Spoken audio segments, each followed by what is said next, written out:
the month winding down, we are narrowly losing our like battle against Eagles now. I would say it's because they are in the middle of a playoff run and they get benefits from that.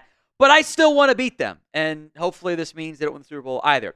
It's around 2,000. That's a very catchable number, actually, with what we have left remaining in the month here and the video from the other day that is going to hasn't actually counted yet on the YouTube analytics side. So like the video. Help us take down Eagles now in our monthly like battle. Let's talk coaching here. A lot of updates to begin today's show. As Brian Schottenheimer continues the search for the next OC, Stephen Jones kind of laid out what shot he's looking for in a conversation he had at the Senior Bowl. Here's what Stephen said. The key this day and time is to marry that run game to the pass game, and Schotty is all over that. He wants to find a guy who is able to marry his philosophies to the run game. We want to be able to run the ball. Everyone says we want to run the ball and stop the run, and so that's what we want to do. That's what great championship football teams do. I know Coach Schottenheimer wants to do that. I think it's real important we find it in this hire a coach that's going to be outstanding in the run game. Look, it's very obvious that this hire is run game focused, which I actually don't have any specific issues with that being the focus for the offensive coordinator search. Big reason being, I did not like your run game concepts last season. I don't like how they were so insistent upon. I called that run game scheme tight zone as an insult. I didn't mean it as a compliment. I'm like, this is just tight zone and it's not good. And then McCarthy got up there and called it tight zone one day. And I'm like, oh my God, we're screwed. I didn't like that philosophy. That the stuff that works well relative to different run themes is it's counters, it's outside zone, it's tosses, it's stuff that gets you on the move more and not just run the ball right up the middle. I will say this part too. I do not want to be run, pass. I do think your run game needs some fixing. If you can get a coach that can bring some good ideas and overhaul your philosophy, I am all for that. I don't want to adopt a Marty Ball approach though, because Marty Ball is a pejorative term back when it was actually used with the Marty Schottenheimer era.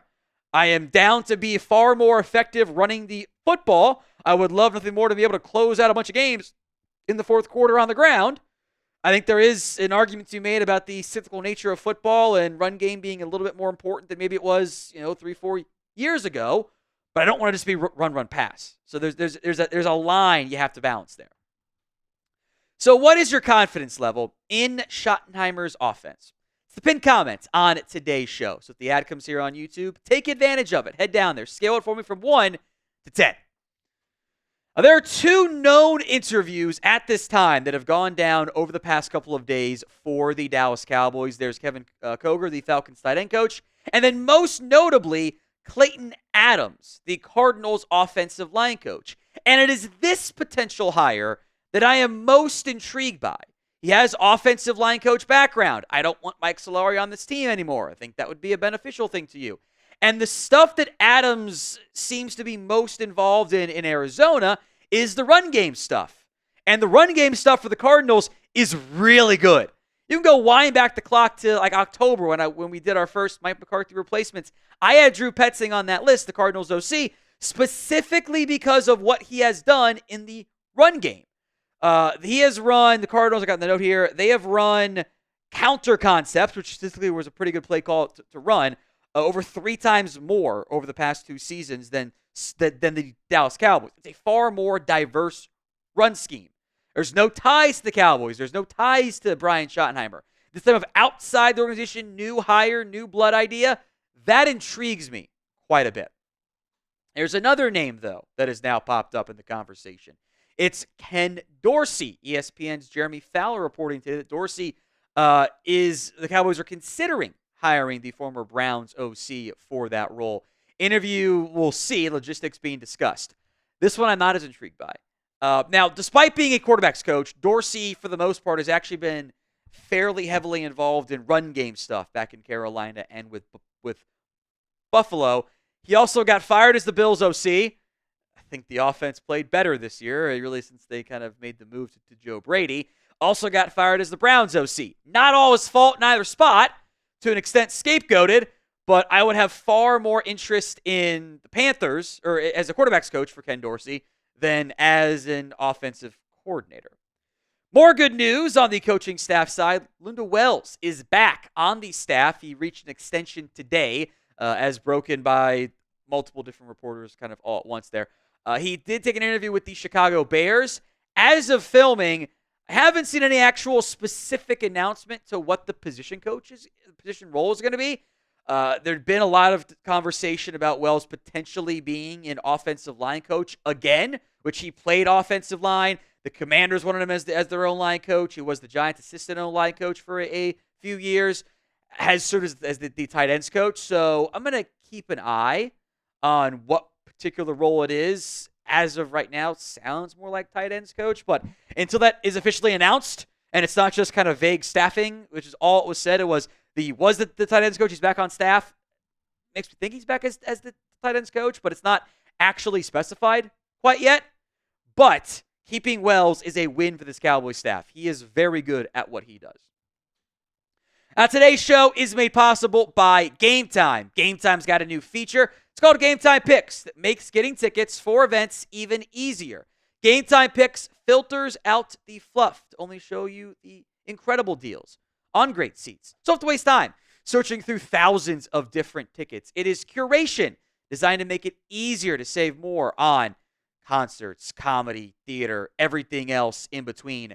Download the Game Time app today, create your account, and redeem code CHATSPORTS for $20 off your first purchase. Terms apply, but do make note, the Game Time guarantee is this. If you find tickets in the same section and row for less, Game Time will credit you 110% of the difference. So download the Game Time app, create your account, and use code CHATSPORTS for $20 off that first purchase. That's code CHATSPORTS, CHATSPORTS, for $20 off. Terms apply, but the link will be in the comments section and the description of today's show.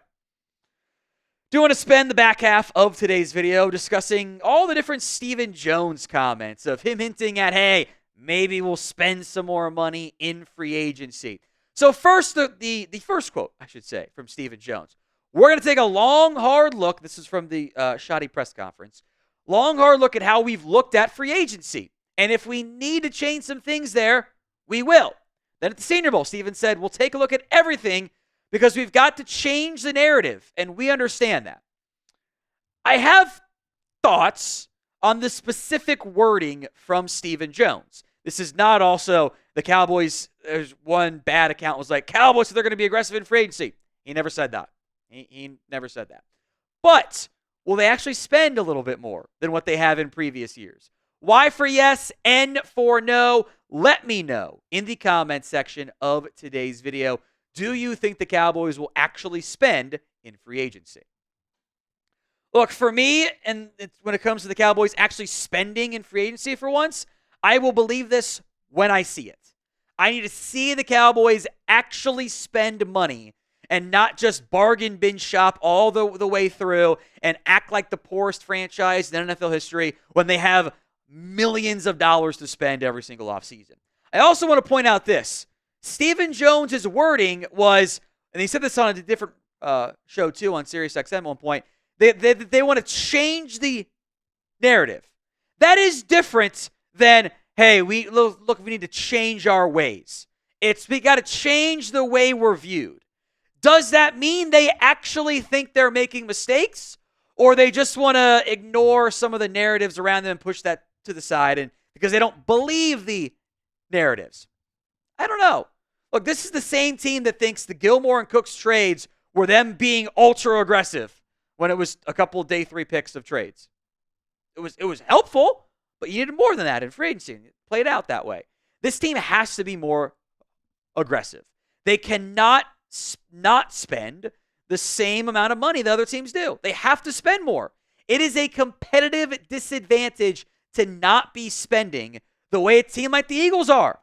Eagles miss picks and players too, but when they make a miss, they've made 4 other moves that help overcome it. You know, they whiffed on the Devin White signing. It was a terrible one.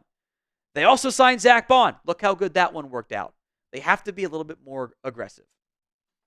Now, we will have more Cowboys coaching staff and offseason news for you.